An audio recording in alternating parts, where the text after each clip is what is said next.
dia a todos. Peço que possam abrir as suas Bíblias no livro de Atos, capítulo 18. É sempre para mim uma grande alegria estar diante de vocês compartilhando as Escrituras. E eu espero que nesse momento a sua mente, o seu coração possa estar entregue a entender aquilo que Deus requer de nós enquanto entendimento da sua palavra. Atos capítulo 18, eu vou do 18 até o verso 28. Atos 18, do 18 ao 28. Paulo ficou ainda muitos dias em Corinto. Por fim, despedindo-se dos irmãos, navegou para a Síria, levando em sua companhia Priscila e Áquila.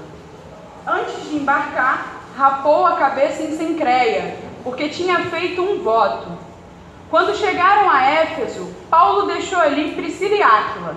Ele, porém, entrando na sinagoga, pregava aos judeus. Pediram-lhe que ficasse mais algum tempo, mas Paulo não quis. Ao se despedir, disse: se Deus quiser, virei visitá-los outra vez. E embarcando, partiu de Éfeso. Chegando a Cesareia, foi logo para Jerusalém. E tendo saudado a igreja, seguiu para Antioquia. Havendo passado ali algum tempo, saiu atravessando sucessivamente a região da Galácia e Frígia, fortalecendo todos os discípulos. Nesse meio tempo, chegou a Éfeso um judeu, natural de Alexandria, chamado Apolo, homem eloquente e poderoso nas Escrituras. Ele era instruído no caminho do Senhor e, sendo fervoroso de espírito, falava e ensinava com precisão a respeito de Jesus, conhecendo apenas o batismo de João. Apolo começou a falar ousadamente na sinagoga. Quando Priscila e Áquila o ouviram falar, levaram-no consigo e com mais exatidão lhe expuseram o caminho de Deus. Quando ele resolveu percorrer a Acaia, os irmãos o animaram e escreveram aos discípulos para que o recebessem bem.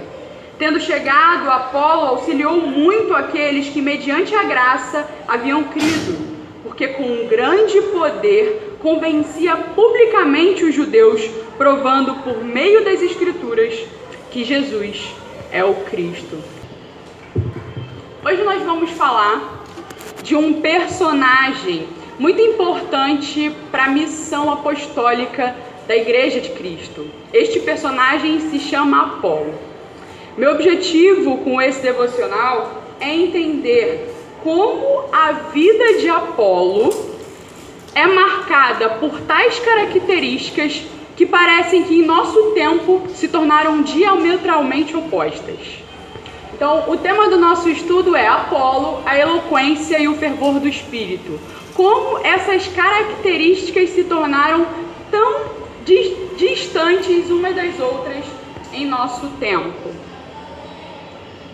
Antes de tudo, é importante nós entendermos a seção da qual nós nos encontramos no livro de Atos. Nós estamos aí no capítulo 18, e eu peço que você repouse os seus olhos, onde está relatada a segunda viagem missionária do apóstolo Paulo. Paulo está em Corinto e os versículos que antecedem a nossa perícope é justamente aquele do qual Paulo é levado diante do tribunal, diante de um tribunal cujo procônsul é Galho. Paulo é levado ali por parte dos judeus para que Galho pudesse arbitrar sobre aquilo que ele persuadia os homens acerca do culto. Paulo estava sendo acusado pelos judeus de transmitir uma forma de culto que era contrária à lei. Por isso, os judeus, achando que poderiam resolver aquela questão, levam ao tribunal.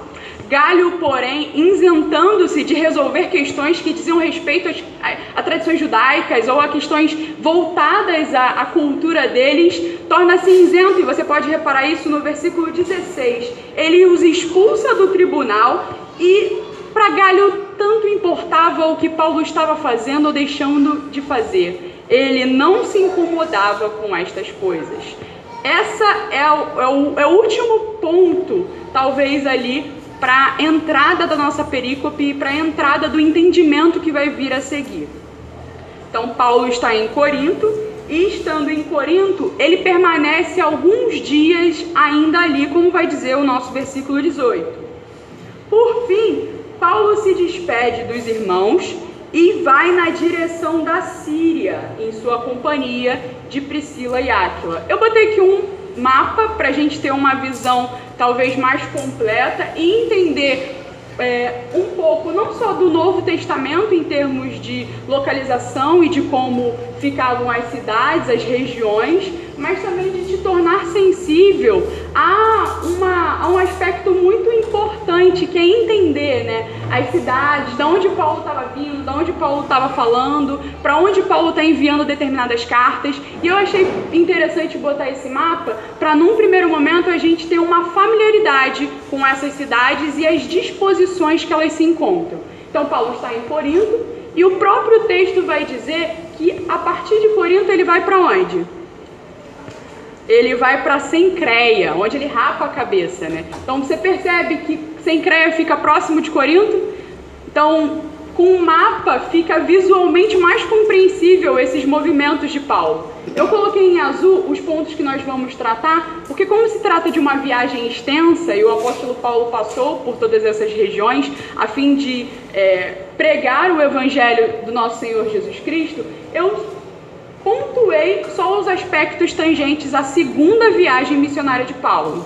Então vamos lá, nós estamos no texto onde Paulo está em Corinto e de Corinto parte para Cencreia, onde juntamente com Priscila e Áquila ele cumpre o seu voto. O voto aqui é o voto de Nazireu, presente lá em Números capítulo 6, onde a lei judaica previa que uma forma de agradecer por uma bênção espiritual, uma forma de agradecer por alguma dádiva que o Senhor tinha concedido a ele, o judeu passasse por um momento onde ele não haveria de beber vinho e ele tinha ali uma dieta e uma conduta diferente, e no fim desse processo de voto, no fim, para consumar essa gratidão, esse agradecimento, ele rapava a cabeça e queimava os cabelos como sacrifício, como oferta agradável ao Senhor.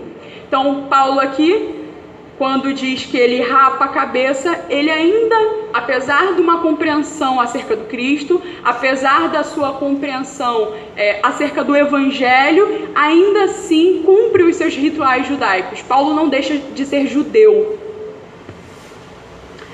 Após ir para Cencreia, onde você vai ver aí versículo 18, quando chegamos aí no 19, vai dizer que ele chega em Éfeso, e Éfeso é a próxima cidade. Chegando em Éfeso, ele deixa ali Priscila e Áquila. Abrindo um parêntese, Priscila e Áquila aí, né, à disposição do nome da mulher, vão apontar os comentaristas, Craig S. Skinner e outros mais voltados para esse aspecto cultural, vão dizer que o nome da mulher só vinha antes do nome do homem por dois motivos. Ou pelo seu aspecto social, ou seja, ela tinha um poder aquisitivo mais do que o homem, ou se ela tivesse uma relevância pública maior do que aquele homem. Então, Paulo está deixando em Éfeso Priscila e Áquila. E agora, com esse parêntese, você entende por que o nome feminino é citado primeiro. Chegando em Éfeso, como era de costume, nosso texto bíblico vai dizer aí, de que Paulo entra na sinagoga para pregar aos judeus. Era costume do apóstolo Paulo, todas as vezes que chegava em determinada cidade, buscar as sinagogas como um meio de ensino, como um meio de explicação acerca da pessoa do Cristo. Partindo dali, né, Paulo pregando aos judeus e os judeus persuadidos, talvez pelo ensino de Paulo, insistem para que Paulo permaneça ali. Paulo, porém, objetivava ir para a Síria. E indo para a Síria, ele não desejou permanecer ali. Ficou ali por um pouco de tempo. Alguns comentaristas vão apontar 2 anos, alguns comentaristas vão apontar uma quantidade de tempo bem pequena. E ao se despedir, e aí pela condução do Espírito Santo, Paulo diz que se Deus quiser, aí então ele retornará para visitá-los. Embarcando, partiu de Éfeso e chegou em Cesareia, onde a gente vai ver ali na região da Síria. Tudo bem? Um dado cultural na época nos mostra que esse período que ele permaneceu em Éfeso, na verdade, foi um período propício por conta da navegação. A navegação ela ficava, de certa forma, impossibilitada no mês de março por questões de tempo, por questões ali vinculadas ao mar. Então ele permanece ali nessa condição até que essa situação se resolva e parte então para o seu objetivo, que é vir para a região da Síria. Quando ele chega na Síria, ele fica um pouco em Cesareia e depois vai logo para Jerusalém, a igreja de Jerusalém. O texto vai dizer no versículo 22 de que ele vai logo para Jerusalém e depois desce para a igreja de Antioquia. A igreja de Jerusalém possivelmente é a igreja onde o apóstolo Pedro está, o apóstolo Tiago está, e ali, de certa forma, eles, como representantes da igreja, teriam um momento de diálogo com Paulo, e Paulo também traria as informações de tudo aquilo que estava acontecendo acerca da missão apostólica. Então, eu queria pensar com vocês de que esse percurso do apóstolo Paulo, ele traz para nós dois movimentos. Primeiro, Paulo tem uma preocupação evangelística, de que a sua mensagem, o seu evangelho, que diz respeito à salvação de Deus, que agora havia sido declarada e dispersada a todos os homens, a todos os tipos de homem, né?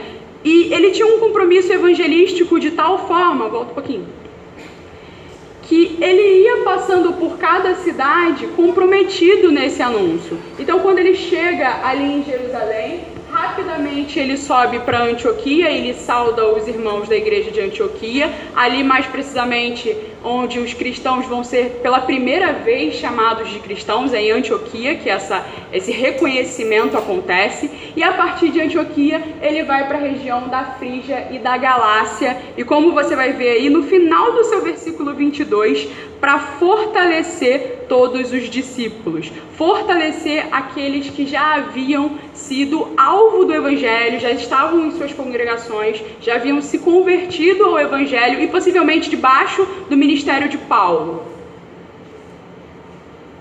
Então, nesse primeiro momento, na nossa introdução, eu queria ressaltar duas preocupações de Paulo. A primeira preocupação é de cunho evangelístico.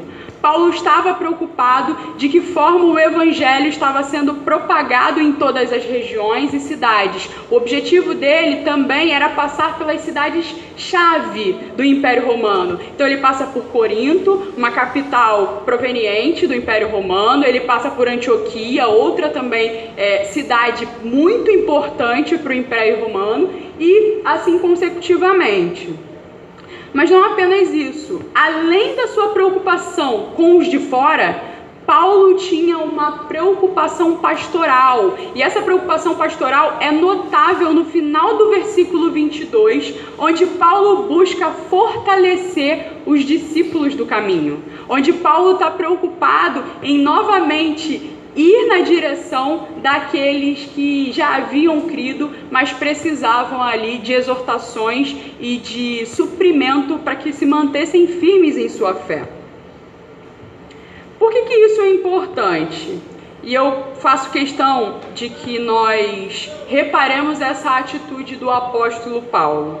Porque às vezes a gente tende a caminhar para esses dois pontos, ou uma preocupação exacerbada com os de fora, em detrimento do cuidado com os irmãos da igreja local, ou um cuidado excessivo com os irmãos da igreja local e uma postura omissa quanto à pregação do evangelho, quanto à anunciação do evangelho para os que estão de fora. Eu queria chamar a tua atenção nesse primeiro ponto para o seguinte aspecto: nós precisamos estar comprometidos com o evangelismo, Nós precisamos estar comprometidos em todos os lugares onde nós estivermos, na faculdade, dentro de nossas casas, dentro de nossas famílias, de maneira pública, com os nossos visitantes que recebemos. Nós precisamos estar preocupados de que forma essas pessoas estão sendo alcançadas. E Paulo se fazia de judeu para os judeus, de grego para os gregos, e tinha uma preocupação na transmissão da verdade. Ele não levava isso apenas como algo que pode vir a ser feito, mas como algo que era fundamental nos primórdios da igreja cristã. A propagação por todas as regiões do Evangelho da Graça. E aí, eu queria pensar com você se existe em você uma preocupação com os de fora.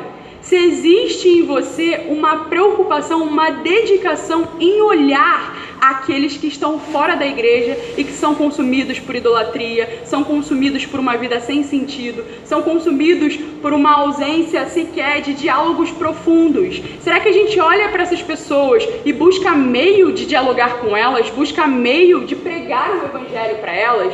Esse é o primeiro ponto.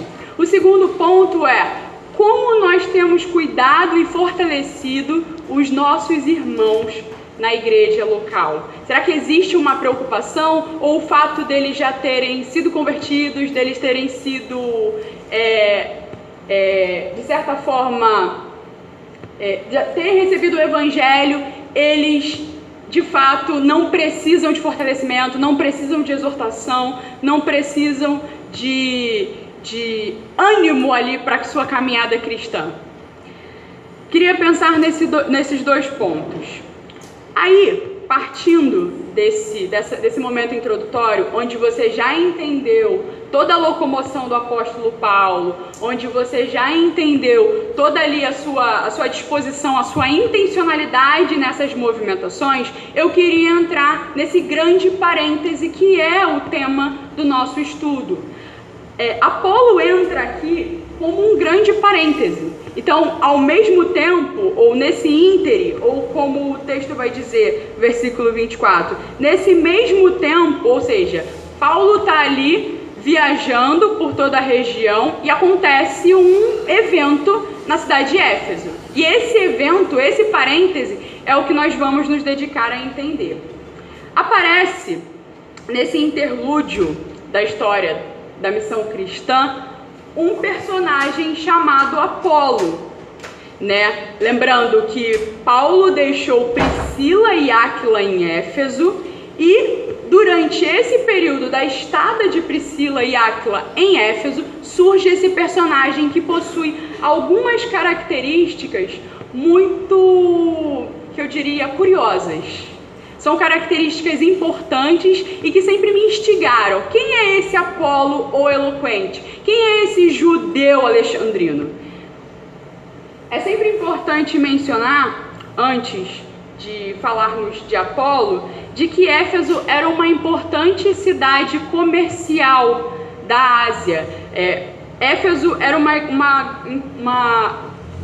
cidade comercial muito importante porque ela ficava localizada ali na rota daqueles que vinham do Oriente em passagem para Roma. Então, Éfeso era uma cidade que tinha uma organização cosmopolita que abrigava egípcios, gregos, romanos e também judeus. Éfeso, como foi citado aqui, possuía naquele tempo uma das 7 maravilhas do mundo, né? O templo da deusa Diana, ou de Ártemis. Era um templo onde acabava que, sendo um templo que referenciava os efésios.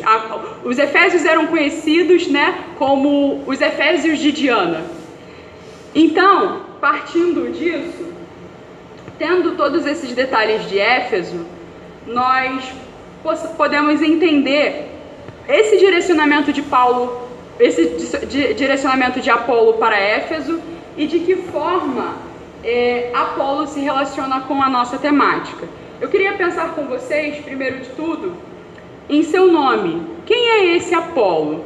Os comentaristas vão apontar de que Apolo possivelmente é um apelido para Apolônio. Era muito comum entre os judeus alexandrinos esse nome, e usualmente ele utilizava o seu apelido ou a sua redução de nome. Haviam muitos judeus ali em Éfeso, como eu disse, 1/4 da população era uma população de judeus, e ao chegar ali, a Apolo chegar ali, um aspecto salta aos olhos de Lucas. E nós podemos ver aí no versículo 24, ele era judeu, natural de Alexandria, cujo nome era Apolo, e era um homem eloquente e poderoso nas escrituras. Lucas ressalta algumas características de Apolo e que sempre me deixaram muito pensativa. O fato de Apolo ser natural de Alexandria precisa também nos abrir o entendimento do que era Alexandria. Alexandria, para quem não se lembra, era uma cidade extremamente importante no mundo antigo. Era a cidade fundada por Alexandre o Grande e que havia ali toda uma gama, uma envergadura cultural e intelectual gigantesca. Em Alexandria, naquele período, nós tínhamos a biblioteca mais relevante, talvez uma das bibliotecas mais relevantes de todos os tempos, a famosa Biblioteca de Alexandria. Então, essa característica que foi absorvida por Apolo, natural de Alexandria, era presente e era explicitada também na forma com que as pessoas o visualizavam. Então Lucas aqui, quando escolhe colocar de que ele era um judeu de Alexandria, ele está nos mostrando de que tipo de formação, de que tipo de escola, com que base estrutural esse judeu que nós estamos falando tinha. Lembrando que Alexandria era um centro de efervescência cultural e quase que irresistivelmente Apolo herdou essas características culturais e intelectuais. Vale ressaltar também que em Alexandria que nós temos, por exemplo, Filo, o famoso teólogo, filósofo Filo, que aproximou a cultura helenística, o judaísmo da cultura helenística. Vale ressaltar também, a nível de curiosidade, de que a Septuaginta, a tradução hebraica das escrituras para o grego, ela foi realizada na cidade de Alexandria. Ela foi realizada visando aqueles gregos, aqueles judeus gregos, compreenderem aquilo que estava escrito nas escrituras hebraicas.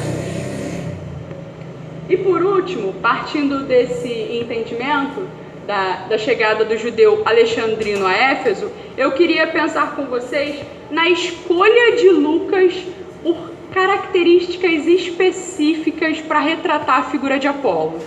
Eu queria que você dedicasse o teu entendimento nesse ponto, porque são características muito importantes para a missão da igreja, para a missão apostólica da igreja, para a transmissão do evangelho, para a transmissão do conteúdo de fé da igreja.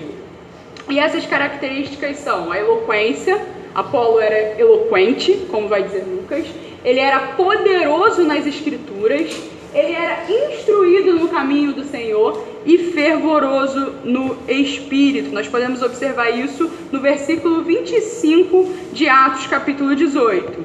Apolo era um homem eloquente, poderoso nas Escrituras, instruído no caminho do Senhor, e falava e ensinava com precisão a respeito do batismo de João.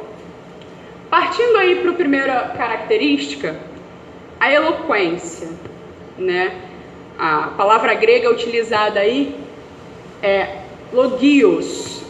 Apolo era um logios. Isso significa que ele tinha habilidade com a palavra. Isso significa que ele foi educado, ele foi formalizado numa estrutura, e vale ressaltar que ele era de Alexandria, que valorizava a transmissão do conteúdo pela fala, que valorizava as técnicas necessárias para a propagação do evangelho. Isso é muito importante. Isso é a primeira coisa que salta aos olhos de Lucas.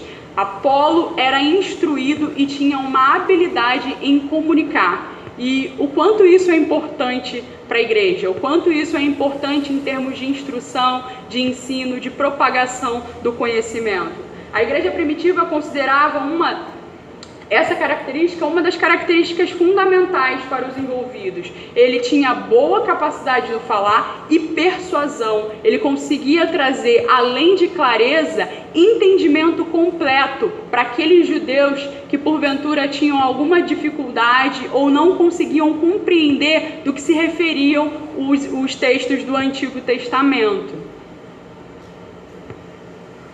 Nessa característica, eu queria poder pensar com você de que forma você tem se preparado para transmitir esse conhecimento que você recebe dentro da igreja, tanto no âmbito exterior, ou seja, no evangelismo, nos meios apologéticos que nós nos debruçamos, né? Ao discutir com alguém na faculdade, ao conversar com o professor, ao conversar com outras pessoas, como nós temos nos apropriado de técnicas, de meios para que esse conhecimento se torne comunicável e acessível aos outros, e também de que forma nós temos nos relacionado com esses ouvintes, nos relacionado a tal ponto de compreender que linguagem esse ouvinte precisa ouvir, de que forma, com que metáforas, de que forma eu estruturo o meu discurso para alcançar aquele determinado ouvinte, aquela determinada pessoa, aquela determinada tribo. Existe uma preocupação por parte da igreja e que precisa também ser a sua preocupação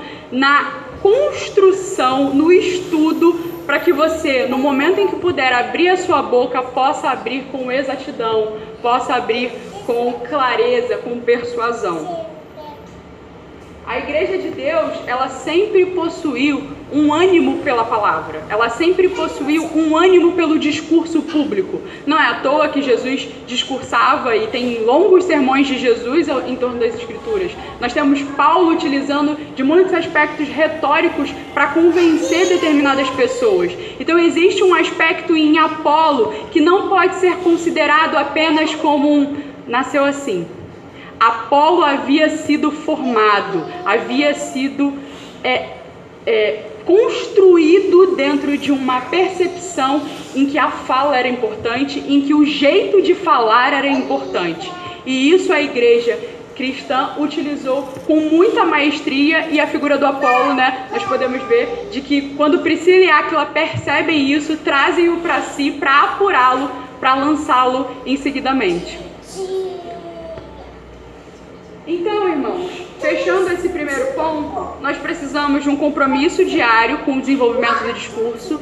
Não adianta só nós querermos alcançar determinadas pessoas ou alcançar determinadas tribos sem antes nos preparar com linguagem, com transmissão através de técnicas, de que forma nós podemos alcançar aquele discurso. A segunda coisa que o William Perkins deixa claro lá no seu livro Arte de Profetizar, é de que nós devemos estar inseridos, ou nós devemos estar em contato com os públicos, ou com o público, ou com aquele que vai ser o alvo da nossa pregação, a fim de entender as suas necessidades e falar de acordo com as suas necessidades, e também entender que tipo de linguagem. Existem algumas pessoas que tentam trazer um modelo de linguagem e querem forçar o seu ouvinte a entender a partir daquele modelo de linguagem. E isso é muito perigoso. Isso é muito perigoso em que sentido? Porque às vezes a gente quer imprimir o nosso jeito de fala, e se a gente for pegar a igreja evangélica, ela tem muito isso. A gente traz um novo convertido, um mês depois ele já está varão, e ele não sabe nem o que é varão e o que é varoa. Ele não sabe nem o que é a paz do Senhor, mas ele está ali naquele dialeto que ele absorveu. Então, existe a igreja, né, ao longo da história, ela perdeu essa sensibilidade de clareza na transmissão do conteúdo e de sensibilidade com o ouvinte, de sensibilidade com aqueles que viriam a ser o alvo da sua pregação. Outra coisa também que nós podemos falar acerca de Apolo, e que Lucas retrata aí, é de que ele era poderoso nas escrituras. O texto grego vai dizer, né, dynamos on etais graphais. Ele era poderoso, dynamos. poderoso nas Escrituras. Isso significa de que ele tinha habilidade com o texto bíblico. Ele não era alguém que tinha apenas capacidade de falar, mas ele tinha capacidade de falar com o texto bíblico, fazendo inserções, mexendo em textos que diziam respeito a aspectos pactuais, que diziam respeito a questões da lei. Apolo tinha, além das técnicas para transmitir o discurso, um poderoso entendimento nas Escrituras. Ele tinha um poderoso domínio acerca das Escrituras. E aqui é mais um ponto que eu queria levantar para pensar com você sobre a sua vida. Será que você tem se comprometido em se debruçar nas Escrituras de maneira total? Será que existe algum texto, alguma parte das Escrituras que ainda te é obscura? Eu te convido a pensar de que é necessário que esses pontos sejam fechados. É necessário que a tua compreensão das Escrituras seja uma compreensão total. Você entende realmente a lei e os profetas? Você conseguiria situar ali e explicar os pactos? Você conseguiria mentalizar ao explicar a alguém sobre aspectos que envolvem o anúncio de Cristo no Antigo Testamento, fazendo inferências e referências? Você tem essa habilidade com as Escrituras? Você tem esse tato? Isso é algo que a gente precisa pensar. Muitos cristãos se contentam com uma vida em que eles não progridem no entendimento das Escrituras. Então, basicamente, vivem de Novo Testamento, tem algum domínio em determinadas cartas, mas não tem uma compreensão completa das Escrituras. E aí eu queria pensar com vocês, e abra comigo, em 2 Timóteo, capítulo 3, versículo 16. Algo que Paulo fala aqui a Timóteo e que precisa entrar na nossa cabeça, precisa entrar no nosso coração. Diz assim: toda a Escritura é inspirada por Deus e útil para o ensino, para a repreensão, para a correção e para a educação na justiça. Versículo 17: a fim de que o servo de Deus seja perfeito e perfeitamente habilitado para toda boa obra. Isso significa que toda a Escritura, e não parte dela. Aceitar uma superficialidade no Antigo Testamento não é algo que um cristão pode ter. Não é algo que um cristão pode aceitar. É necessário um direcionamento, uma busca por um aprofundamento, porque toda a Escritura é útil para o ensino, é útil para a repreensão, é útil para a correção. Então, aceitar eu entendo o Novo Testamento, mas tem alguns livros ainda que me são obscuros, não é algo que um cristão preocupado com a missão da igreja pode fazer. E se nós formos pensar em termos gerais de missão, todo cristão é um missionário. Então significa de que você ou se preocupa, com o todo da Escritura, ou você se preocupa na preparação do conteúdo completo, ou você é um missionário fragmentado, você é um impostor. Você não carrega a Escritura tal como ela é. Verdade de Deus, inspirada pelo Espírito Santo e útil para todos os homens, para toda a vida humana, para toda a multifacetária vida humana. Partindo aí para Atos capítulo 4, vamos voltar aí, Atos capítulo 4, porque eu acredito que Atos capítulo 4 é um contraponto para aqueles que acreditam que Apolo é inalcançável. Eu já vi alguns irmãos falar assim: não, Apolo e eu, muito distante, eloquente. Apolo era um cara assim que tinha dom. Já viu esse tipo de fala? Não, fulano fala porque ele nasceu assim. Ele de certa forma tem essa habilidade e despreza até o processo de formação do fulano. É quase que um tipo de característica que foi dada e ninguém mais pode ter, só os ungidos, só aqueles que nasceram com o tal. Eu queria pensar com vocês em um outro homem, em um outro personagem muito curioso, chamado Pedro. E olha o versículo 8 aí de Atos capítulo 4. Sempre tem aqueles que dizem que não conseguem responder porque não são dotados de tal entendimento, não são dotados de tal capacidade, e eu queria poder responder com o apóstolo Pedro em Atos capítulo 4, versículo 8. Então Pedro, cheio do Espírito Santo, lhes disse: autoridades do povo e anciãos, visto que hoje somos interrogados a propósito do benefício feito a um homem enfermo e do modo como ele foi curado, saibam os senhores todos e todo o povo de Israel que em nome de Jesus Cristo Nazareno, a quem vocês crucificaram e a quem Deus ressuscitou dentre os mortos, sim, em seu nome é que este está curado na presença de vocês. Este Jesus é a pedra que vocês, os construtores, rejeitaram, mas ele veio a ser a pedra angular. Olha o discurso de Pedro, versículo 12. E não há salvação em nenhum outro, porque debaixo do céu não existe nenhum outro nome dado entre os homens, pelo qual importa que sejamos salvos. Versículo 13. Ao verem a ousadia de Pedro e João, sabendo que eram homens iletrados e incultos, ficaram admirados e reconheceram que eles haviam estado com Jesus. Então, existe um certo aspecto que às vezes perdemos de vista, que é, nós não pronunciamos o Evangelho, nós não anunciamos o Evangelho apenas com base no nosso conhecimento das Escrituras e nem apenas com base nas técnicas da retórica. É necessário mais do que isso. E o que move os homens, o que deveria mover você na pregação do Evangelho é o Espírito Santo de Deus. E por muitas das vezes, por ele ser uma pessoa inferiorizada na Trindade, por ele ser às vezes um objeto de canto da nossa teologia, nós colocamos impedimento para o anúncio do Evangelho, para o diálogo acerca da fé cristã, porque nós consideramos incapacitados com base na nossa própria força, com base nas nossas próprias limitações. Não me parece que a Escritura, ao propor o evangelismo, ao propor o nome pelo qual importa que os homens sejam salvos, restringe isso apenas àqueles que possuem técnicas ou construção intelectual ou conhecimento.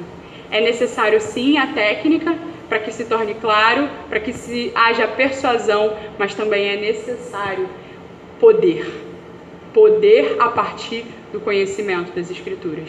É desse Apolo que nós estamos falando. É de um Apolo, sim, eloquente, mas de um Apolo poderoso nas Escrituras. Tinha habilidade com o texto. Em terceiro, antes peguei uma citação aqui do Charles Spurgeon, está um pouco longa, mas diz assim, nada é melhor para o desenvolvimento da mente que contemplar a divindade. Trata-se de um assunto tão vasto que todos os nossos pensamentos se perdem em sua imensidão, tão profundo que nosso orgulho desaparece em sua infinitude. Podemos compreender e aprender muitos outros temas, derivando deles certa satisfação pessoal e pensando enquanto seguimos nosso caminho. Olha, sou sábio, mas quando chegamos a esta ciência superior e descobrimos que nosso fio de prumo não consegue sondar sua profundidade e nossos olhos de águia não podem ver sua altura, nos afastamos pensando que o homem vaidoso pode ser sábio, mas não passa de um potro selvagem, exclamando então solenemente: nasci ontem e nada sei.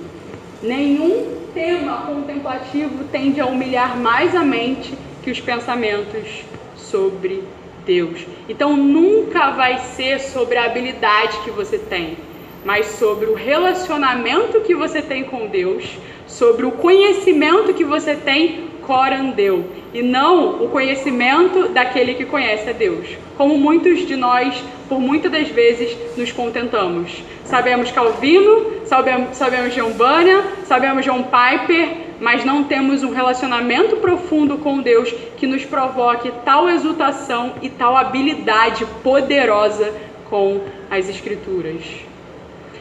Eu gosto de trazer Apolo nesse sentido porque ele é visto só como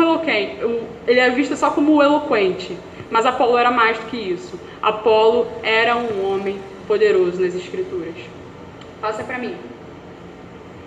instruído no caminho do Senhor. O seu texto, lá em Atos capítulo 18, volta lá, vai dizer que Apolo era instruído no caminho do Senhor.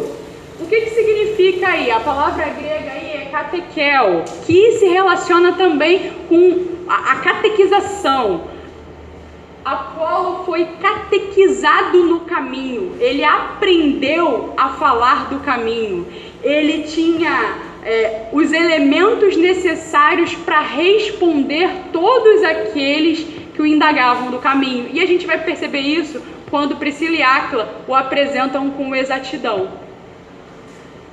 Os outros dois elementos que eu apresentei, que foi, vocês lembram? Os dois elementos que eu apresentei, o primeiro elemento foi eloquência e habilidade com texto, poderia ser encontrado em qualquer judeu. Os judeus eram eloquentes, eles tinham habilidade, clareza na sua fala, e também tinham habilidade com texto. Os judeus sabiam toda a lei, eles sabiam todo o Pentateuco, sabiam discursar sobre tudo aquilo que era da ordem da sombra, daquele que haveria de se revelar.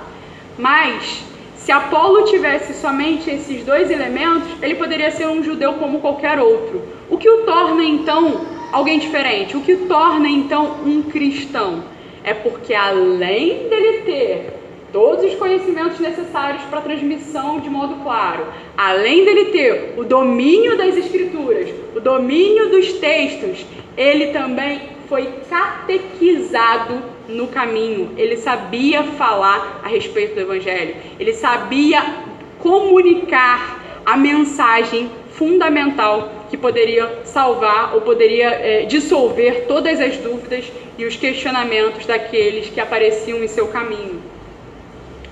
O caminho pelo qual unicamente o homem pode se achegar é justamente o caminho que o Evangelho propõe, Jesus Cristo e sua obra. E por muitas das vezes a gente se nega, e aí eu volto para o aspecto do aspecto evangelístico e volto para o aspecto de fortalecimento. Por muitas das vezes a gente se nega por medo de abrir a boca e falar sobre Jesus, por medo de não ter a capacidade necessária para poder fazer isso, e também por desconhecer acerca da sua obra, acerca da profundidade em que Jesus trouxe em termos de sabedoria e conhecimento.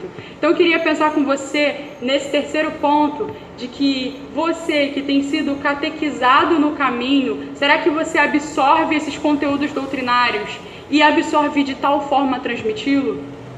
Será que você acredita que não é só com base no conhecimento, mas também não só com base na técnica, mas é necessário o anúncio do Evangelho para que pessoas possam vir a se arrepender? Porque por muitas das vezes nós estamos querendo que os nossos pais, que as nossas mães, que os nossos amigos da faculdade se convertam, mas a gente não prega a mensagem que é capaz de convertê-los.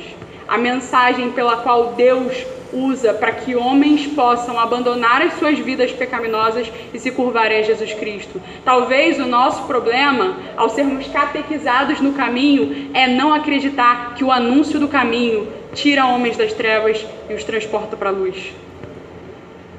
A gente reduz a mensagem cristã a explicações. Não, eu já expliquei para minha mãe que não tem pastora. Não, eu já expliquei para minha mãe que lá na igreja é assim assado. Será que você abriu a sua boca e anunciou Jesus Cristo? É essa a pergunta que você precisa se fazer. Porque por muitas das vezes as pessoas nos perguntam sobre dúvidas teológicas ou sobre curiosidades acerca da igreja e nós respondemos, mas somos incapazes de abrir a nossa boca e falar sobre o Evangelho.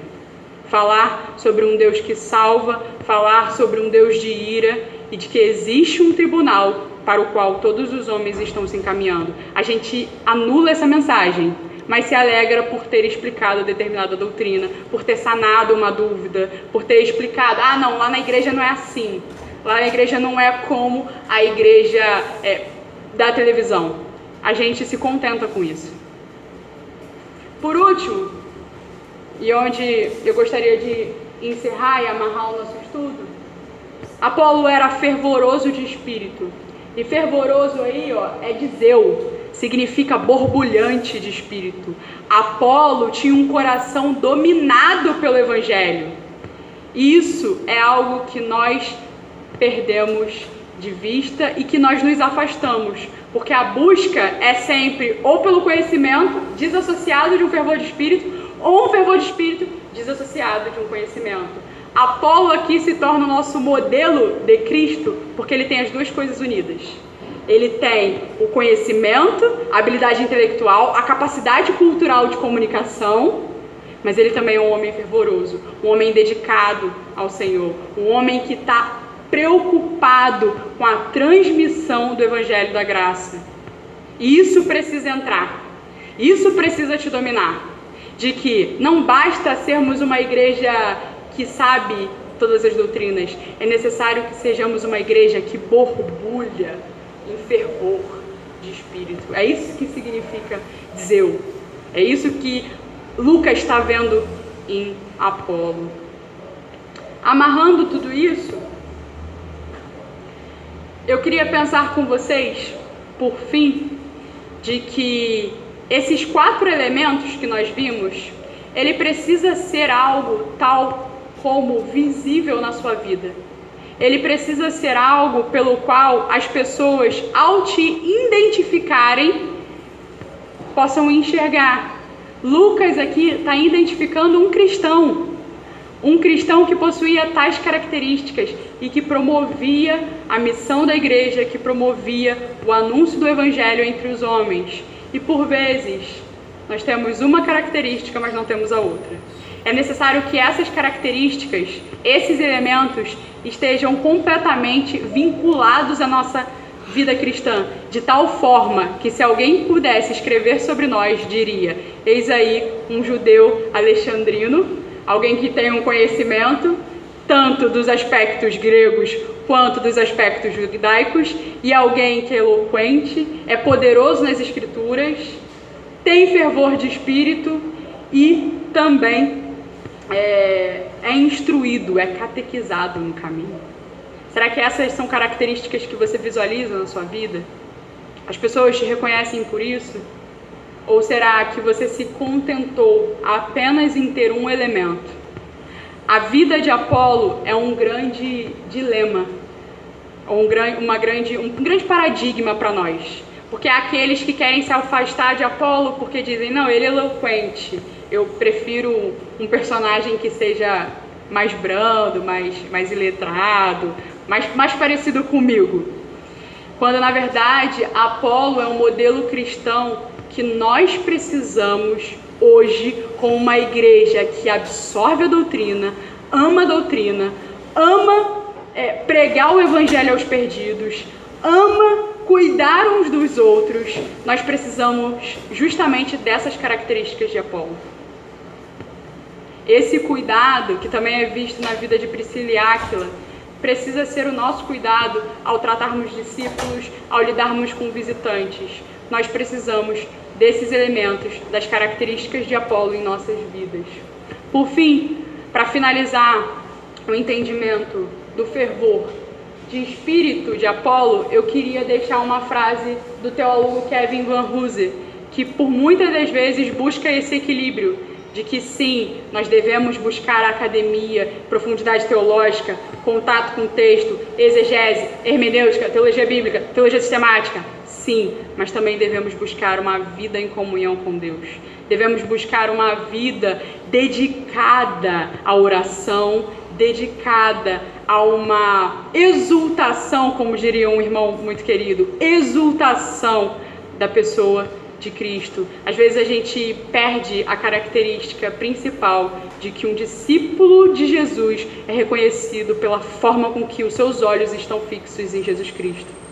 Então que possamos ser como Apolo. E finalizo com Van Hooser dizendo: a oração é o ato teológico mais importante.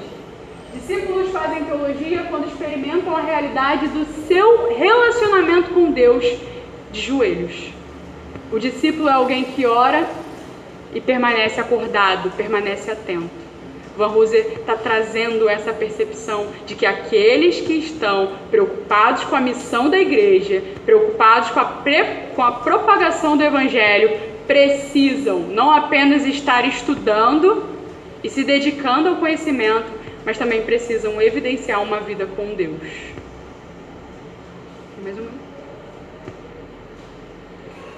Amarrando aí, já citei o perigo dos extremos, a dedicação exacerbada ao estudo ou o abandono completo ao estudo para uma vida somente em fervor são perigosos. Então é necessário que esse equilíbrio ele seja feito. É necessário que sim, haja doutrina, haja catequização, mas também uma busca pelo Senhor. Amém? Vamos orar e encerramos o nosso culto.